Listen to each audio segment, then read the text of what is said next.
Witam wszystkich, nazywam się Piotrek Czaban i witam Was na kanale Czaban robi raban. Dokładnie 17 sierpnia 2022 roku, rok po tym, kiedy świat usłyszał o Usnarzu, o kryzysie humanitarnym na pograniczu polsko-białoruskim, aczkolwiek ten kryzys rozpoczął się znacznie wcześniej, w roku 2021, ale kilka miesięcy wcześniej, o czym szczegółowo informował swego czasu na sesji Rady Gminy ówczesny zastępca komendanta Straży Granicznej w Michałowie.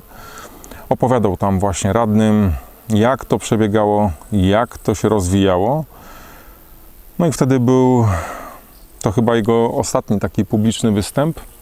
Czyli wiemy, że do momentu, w którym świat dowiedział się o Usnarzu, o tym kryzysie, już ten kryzys się rozpoczynał.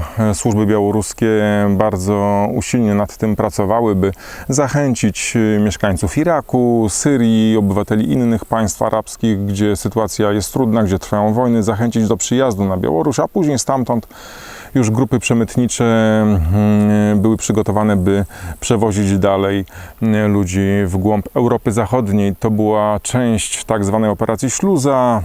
O tym wszystkim już było mówione. Jeżeli ktoś jest zainteresowany dokładnie szczegółami, zapraszam na między innymi też swoje media społecznościowe, między innymi też na Twitter, na Facebook, bo o tym wszystkim w przeciągu ostatniego roku Wam mówiłem, a dzisiaj chciałbym się skupić na tym, by opowiedzieć Wam, jak wyglądał właśnie 17 sierpnia w ubiegłym roku, co się takiego wydarzyło, że świat w końcu usłyszał o tym kryzysie na pograniczu polsko-białoruskim. Rok temu o tej samej porze było równie upalnie, ale już noce były dosyć chłodne, mogłem się o tym przekonać, ale wcześniej jeszcze po godzinie 23, 17 sierpnia 2001 roku szedłem spać, byłem na urlopie. Oczywiście śledziłem to, co się dzieje na pograniczu. Przypomnę moje wcześniejsze kontakty z Fundacją Ocalenie, którą prosiłem o przygotowanie takiej instrukcji dla mieszkańców Podlasia, co mają robić ludzie, jeżeli spotkają na swojej drodze, na swoich posesjach cudzoziemców. To było wtedy nowe.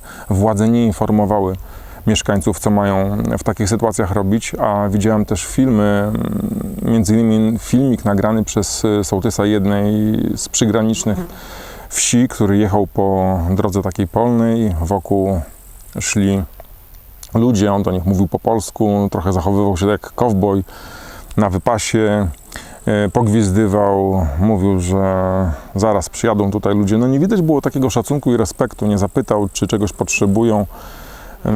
Bardziej po prostu był zafascynowany tym, co się dzieje, nie przejmował się do końca, nie było widać przynajmniej tego losem tych ludzi. Obywatelskie zatrzymanie, sołtys z Obrzyca Wielka. Skolko ugodna. Jedź, Julcia, jedź, bo kurwa poczekają. No ale co ty, jechać wyjdziesz stąd, to będziemy robić. Zaraz cię zatrzymałem, podjeżdżę. Stójcie, stop! Ej! Zatrzymujcie się, ej! Stójcie, już jadą po was, poczekajcie. Stójcie, usiądźcie, nie uciekajcie. Stójcie, o chłopcy. Jest, o, good. Hej, kurwa, chłopaki! Fundacja Ocalenie przygotowała taką instrukcję, w której tłumaczyła mieszkańcom Podlasia, co mają robić w przypadku, gdy spotkają się z obcokrajowcami, gdy ci przyjdą na ich podwórko. No i rada była taka, by po pierwsze zapytać, czy czegoś nie potrzebują, czy nie potrzebują jedzenia, czy nie potrzebują wody. No i też była informacja, że w razie potrzeby, żeby powiadomić Straż Graniczną, wtedy Straż Graniczna przewiezie obcokrajowców do ośrodków zamkniętych i tam rozpoczną się procedury azylowe. No wtedy jeszcze była taka wiara, że rzeczywiście Straż Graniczna będzie przestrzegała prawa międzynarodowego, polskie władze będą przestrzegały tego prawa i nie będzie jakichś pushbacków, o których wtedy specjalnie nie mieliśmy pojęcia, tylko ta procedura azylowa będzie działała. Niestety Usnarz pokazał nagłośnienie tego tematu, że ten kryzys w taki sposób cywilizowany nie skończy się.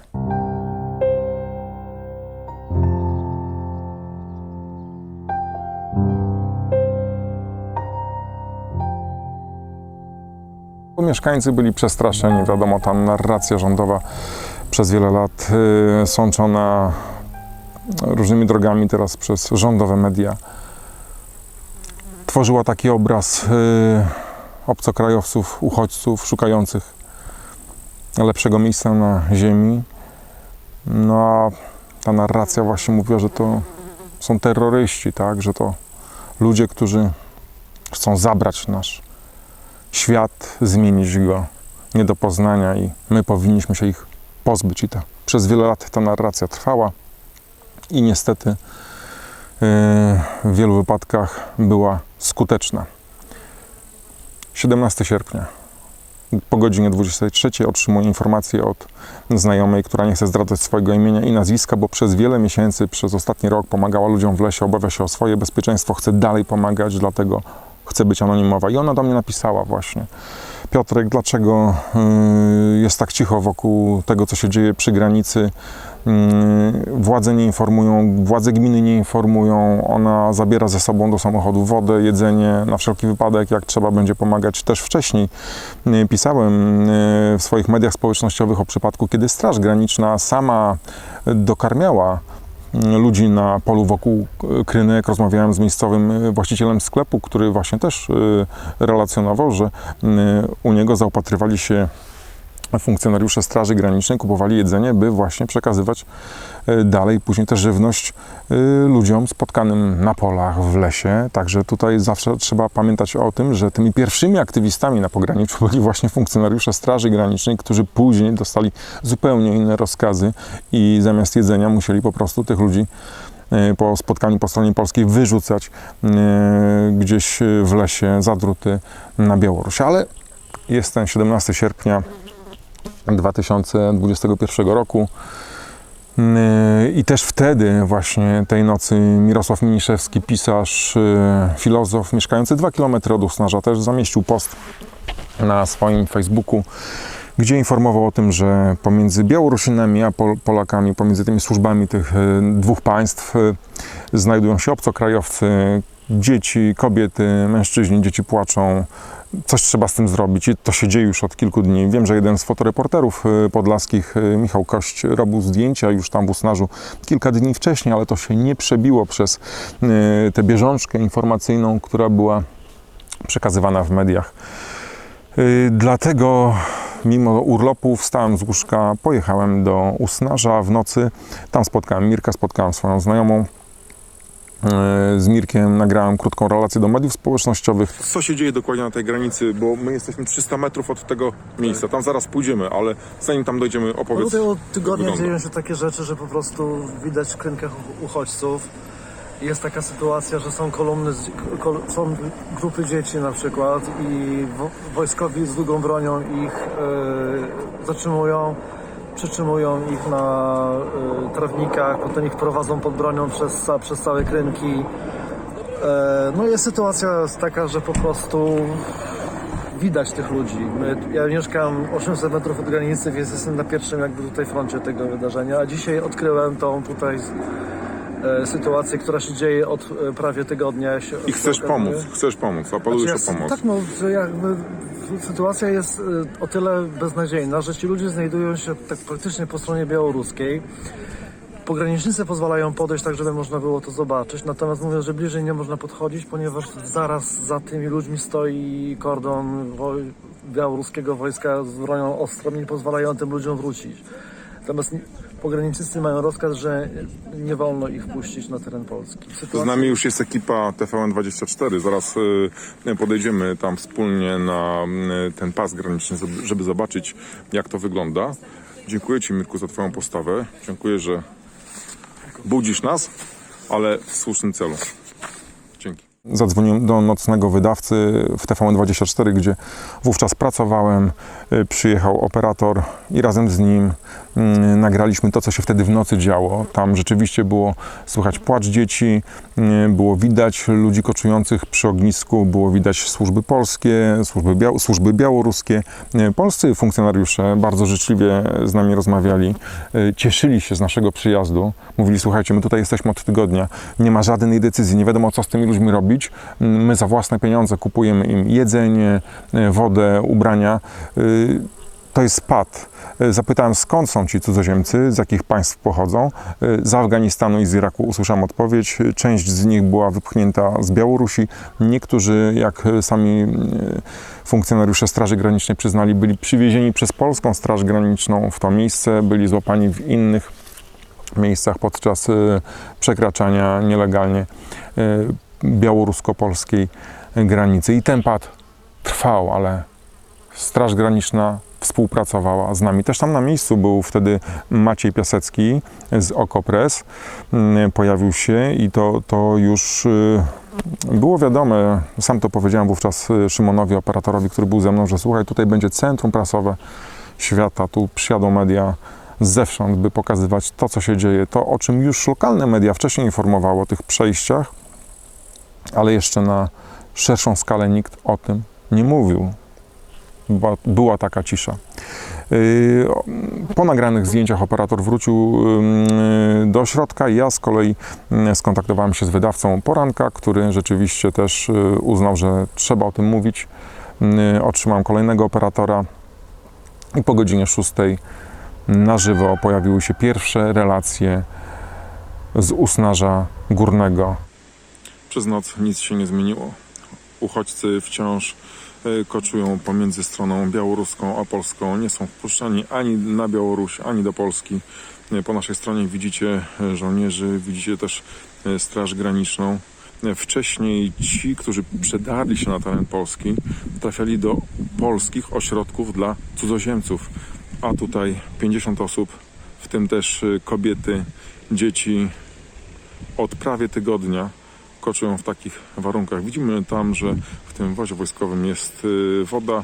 Pogranicznicy mówią też o tym, że czasami za własne nawet pieniądze kupują tym uchodźcom jedzenie. Też przypominam, że te słowa pograniczników, które kierowali do nas, ale ważne to są słowa, mówią, że uchodźcy są spokojni, nie są agresywni.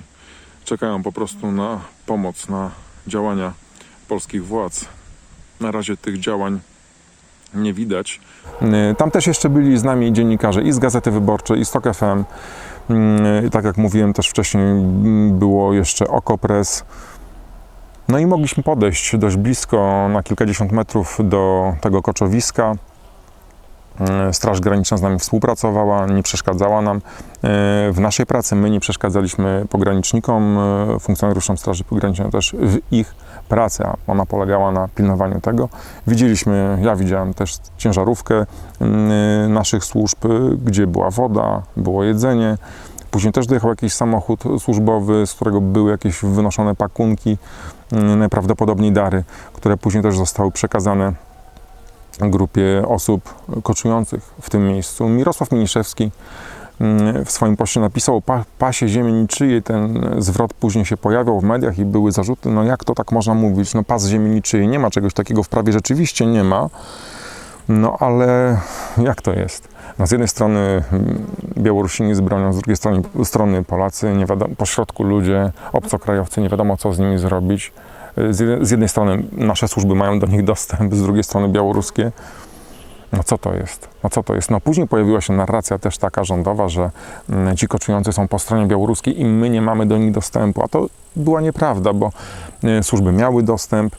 Pamiętacie takie nagranie z mieszkańcem Usnarza Górnego, zamieszczone w moich mediach społecznościowych? To był pan Jan, który opowiadał o tym, że rzeczywiście widzi, co się dzieje za oknami jego domu.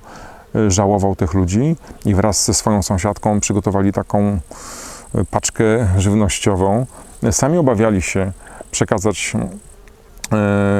jedzenie bezpośrednio Straży Granicznej, dlatego poprosili mnie o pomoc.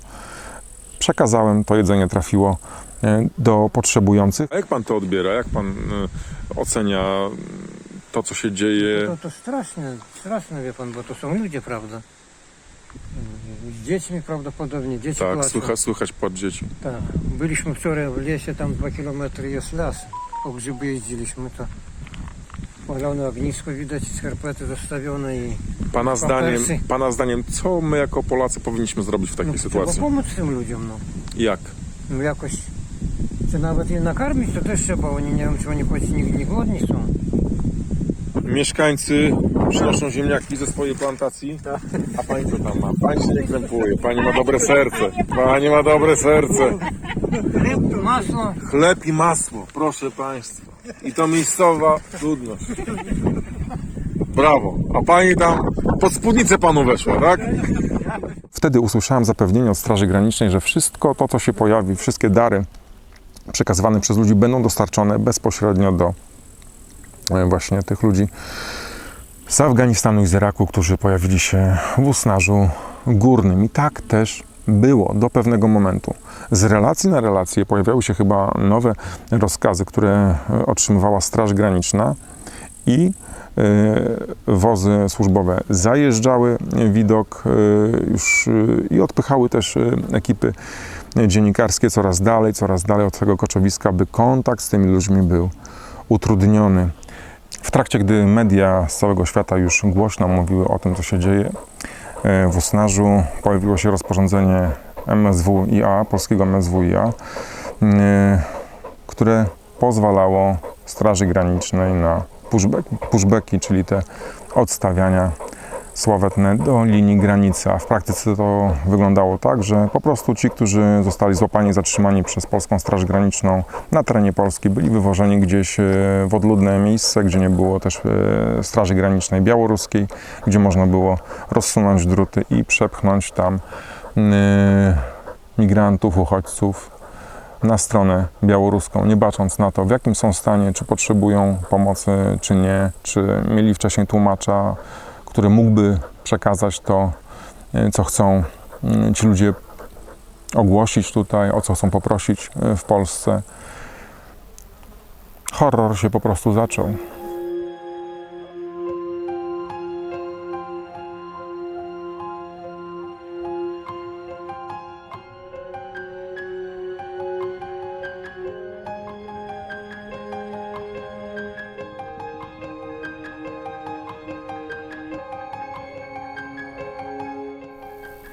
To, co się wydarzyło później, możecie zobaczyć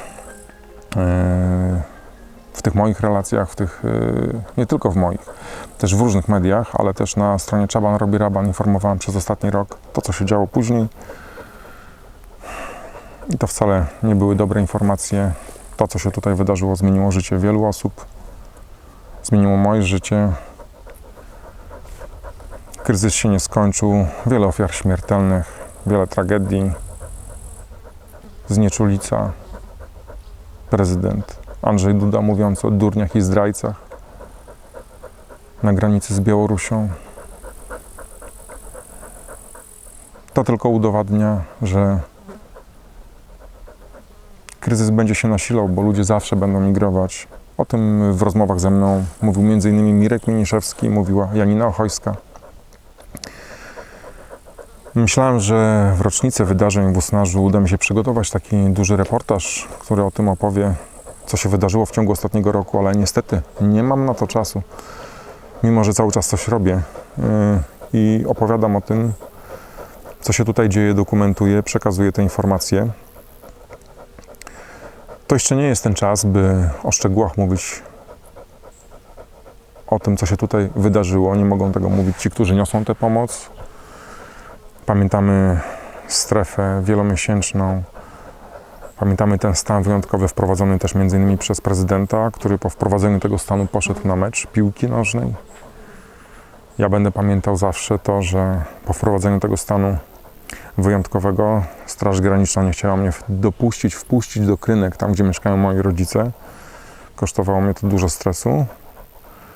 Na końcu zakończyło się przeprosinami, ale to naprawdę nie było przyjemne, gdy słyszałem po drugiej stronie telefonu, że nie wjadę tam, bo tak naprawdę moi rodzice wcale tam nie mieszkają. A mówił to człowiek, który znał mnie, strażnik graniczny. Znał mnie też m.in. z akcji charytatywnej, którą zorganizowałem dla jego córki, chorej córki. Takie rzeczy też tutaj się działy, takie sytuacje miały miejsce. Bardzo dziękuję tym, którzy wytrwali w tym pomaganiu na pograniczu, nie poddali się. Dziękuję wszystkim tym, którzy i tutaj działają. Dziękuję tym, którzy z daleka, przesyłają swoją pomoc w różny sposób, nawet przekazując informacje o tym, co się tutaj dzieje. To też jest ważne wsparcie. Dzięki Wam łatwiej było ten czas przetrwać. Potrzebna jest ta energia dla tych ludzi, którzy tutaj są, dla tych, którzy niosą pomoc. No bo nic nie świadczy o tym, nic nie wskazuje na to, że kryzys migracyjny uchodźczy skończy się, że Polska będzie żyła tak jak kiedyś, gdy tylko o tym mogliśmy mówić. W przypadku innych państw u nas tego na dużą skalę nie było, ale już jest. Ale już jest i musimy pamiętać o tym, że w tym wszystkim najważniejsze jest życie człowieka. Obojętnie, czy to jest Polak, czy Syryjczyk, obojętnie jakiego jest wyznania ten człowiek, jakiego koloru jest jego skóra. Każde życie jest ważne i priorytetem jest ratowanie, a później oczywiście są procedury prawne, jest konwencja genewska zapomniana, która powinna być przestrzegana. Jeżeli widzicie to, co robię, jeżeli chcecie mnie wesprzeć, zostawcie po sobie komentarz, zasubskrybujcie mój kanał na YouTubie. Zachęcam też do dołączenia do grona moich patronek, szanownych i patronów, których serdecznie pozdrawiam. Na stronie patronite.pl/Czaban robi raban możecie wspierać mnie też i w taki sposób, za co z góry Wam wszystkim serdecznie dziękuję. A to takie podsumowanie roczne tego, co się tutaj wydarzyło, przypomnienie o wydarzeniach z Usnarza z ubiegłego roku. Chciałbym zakończyć fragmentem utworu zespołu Membrana ze Śląska. Piosenka Taka gra bardzo mnie poruszyła i bardzo dobrze oddaje to, co tutaj przeżywamy na pograniczu polsko-białoruskim i co przeżywać nadal będziemy. Do zobaczenia. Mój synku, jak Cię uczyć mam, że miłość to najlepsza z dróg. Świat wyparł się jej, napluł twarz, w człowieku umarł Bóg. Córeczko, zapamiętaj to, sam nie powinien zostać nikt. Wielka siła w Tobie tkwi, miłością możesz być. Bawimy się dziś w udawanie, że wcale nikogo nie ma tam, że w lasach tylko głucha cisza i nie ma tam wcale żadnych ciał. To taki beret odbijany, kogo złapano, wraca blask. Taka gonitwa od ściany do ściany, zamiast wygranej dzieci płacz. Przestańmy grać w niedostrzeganie, bezduszność zmieńmy w inny wzór. Bądźmy jak kropla, co drąży kamień, stawiajmy mosty, a nie mur. To piękna gra, współodczuwanie, co obojętność kruszy w pył. Czy mi